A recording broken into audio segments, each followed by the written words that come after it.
بسم الله الرحمن الرحيم. السلام عليكم ورحمة الله تعالى وبركاته. اليوم إن شاء الله نبدو في الدرس الخامس بعد ما كان الدرس الرابع هدرنا على فيه لابار دو موني، هدرنا على كوبي وهدرنا على راكور وشونفران. اليوم إن شاء الله في الدرس الخامس راح نزيدو نتعرفوا على بعض الأدوات تاع الموديفيكاسيون. نجو هنايا باغ اكزومبل نستعملو نديرو مستطيل عشوائي كذلك. دركو اوكي. عندنا هنا روتاسيون، هذه في لابار تاع الموديفيكاسيون. روتاسيون هي اي حاجه ترسمها باغ اكزومبل مثلث ولا مستطيل ولا اي حاجه دار تبغي دير لها روتاسيون، تجي هنايا تكليك على روتاسيون، تختار لوبجي اللي كبغي دير له روتاسيون. نجو هنا نختارو هاد المستطيل بال نكليكو على لا غوش من لا سوري ونديرو اونطري من الكلافي. نجو هنايا نختارو البوان اللي نديرو فيه الروتاسيون. باغ اكزومبل نختار انا هنايا هنا هاد البوان ليكستريميتي، نديرو بلا غوش تاع لا سوري اوكي. عاد شو طاني لا ما باش ندير له اي وين ما بغي ندير له روتاسيون. ها باغ اكزومبل ندير له روتاسيون هنايا ها اوكي، درت له روتاسيون تاع زاويه مجهوله. كذلك دروك نبغو نديرو له زاويه معلومه، كيما تبغي دير اي زاويه لك باغيها. نجو هنايا لا عفوا، نجو هنايا نعاودو نديرو روتاسيون، نسيليكسيونو لوبجي اللي نديروه روتاسيون كذلك اونطري من كلافي. نجي نعاود نرد من هاد البوان ندير اوكي. نجو باغ اكزومبل نختار زاوية ندير 45 45 اوكي. عندكم ضارب 45 دوغري. نبغي باغ اكزومبل نرسم نرسم مربع، نرسم مستطيل كذلك ولا مربع عشوائي ولا 800 مربع فيه 800. نجو هنايا نديرو روتاسيون، كليكو على روتاسيون، نختارو لوبجي تاعنا كيما قلنا اونطري بالكلافي ولا بلا سوري لا دروات. نختار بين ندير له هنايا روتاسيون تاع 90 درجة من هاد البوان، 90 درجة من هاد البوان. كليكو على هاد البوان نكتب 90 اونطري ضارب 90 درجة. باغ اكزومبل نبغي نديره ب45 ولا 60 درجة.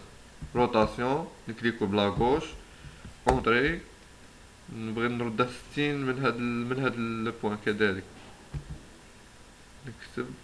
نكتب 60 درجة اوكي. تلاحظوا دار بزاوية 60 درجة. هذه فيما يخص روتاسيون. عندنا كذلك هنايا ميروار نستعملو باغ اكزومبل نعاودو نرسمو، نديرو دائرة مثلا، دائرة عشوائية. نجو هنايا نديرو ميروار دير لك غير لوبجي تاعك في الجهة المعاكسة، تكوبيه لك في الجهة الأخرى. دركو ميروار نجو سيليكسيونو كذلك باللاغوش تاع لا سوري اوكي اونطري. نجي بين ندير له ميروار هنا، منا ندير له ميروار، نختارو هنا ندير له ميروار هنا. تلاحظوا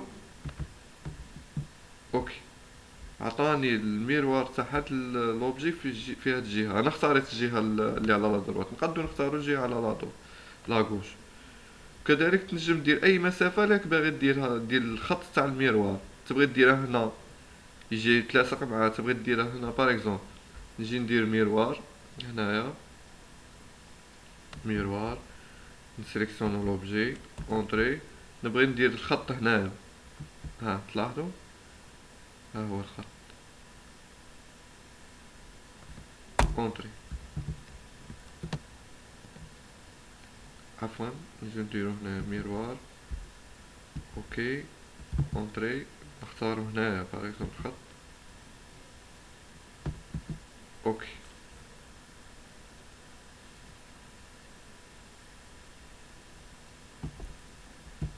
تلاحظوا درنا دائرة أخرى متلاصقة مع هذه الدائرة باستعمال ميروار.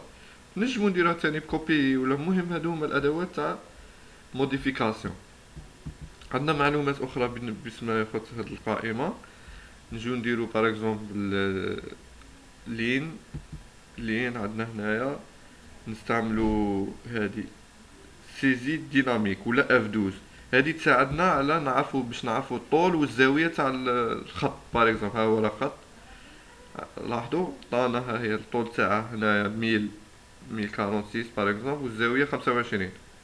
ها الزاويه باغ اكزومبل 19 والخط 996 باغ اكزومبل. نجيو هنا ها هو الخط الثاني الزاويه تاعه والطول تاعه. هذه معلومات يفيدونا باش تبغوا تعرفوا الطول ولا الزاويه باستعمال اف 12، ولا نستعملو من هاد لابار نكليكو على سيزي ديناميك. عندنا ثاني هذه كيما قلنا افيجاج تاع ريغري، تبغوا ديروا هاد الشبكه تقلوها. اذا فيما يخص الرسم عندنا هذه تاع موديفيكاسيون، هذه ثاني مهمه باش نموديفو بها اي حاجه رسم اللي استعملناه بهاد لابار تاع الديسان. وعندنا كذلك معلومات هادو اللي تحتها، هادو اللي يسهلوا علينا الرسم، يسهلوا يعطونا امور زياده في الرسم. نتوقفوا هنا ونكملوا الدرس القادم. السلام عليكم ورحمه الله تعالى وبركاته.